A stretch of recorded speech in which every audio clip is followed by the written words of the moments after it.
Magandang umaga po. Ako po si Christian Edgar na nakatira sa San Jose, 8643. Ako po ay jeepney driver. Simula nung mga ilang taon, ilang buwan, sumasakit-sakit na ang aking katawan, pati ang tiyan ko.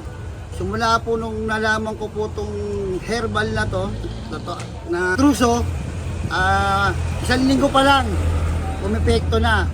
Ngayon, 3 buwan na po akong gumagamit ng truso. Mas maganda na yung pakiramdam ko. Nakabiyahe na po ako ng maayos. At saka nakapasada ng mga maganda-ganda. Saka malakas pa ang aking pangatawan. Gano'n na po kayo matagal umiinom ng truso? Bali ngayon, mag-5 buwan na po akong umiinom ng truso. Pero gano'n po katagal kayong umiinom bago po ito tumalab sa inyo? Nung isang linggo lang po, tumalab na po. Ang ganda ng pakiramdam ko agad po sa truso na yan. Kaya pati kayo inaanyayahan ko po kayo na subukan din tong iniinom kong truso. Sigurado 100% po, inaanyayahan ko po kayo na trusted na po itong truso na to.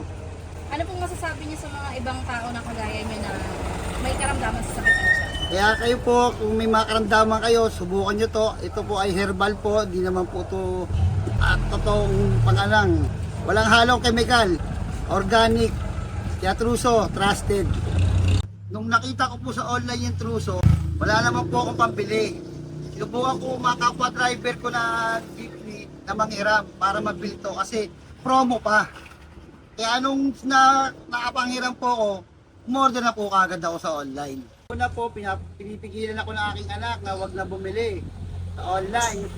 Ako di naman po makapagpigil, sinubukan po yung truso na to, talagang 1 linggo pa lang, effective na effective.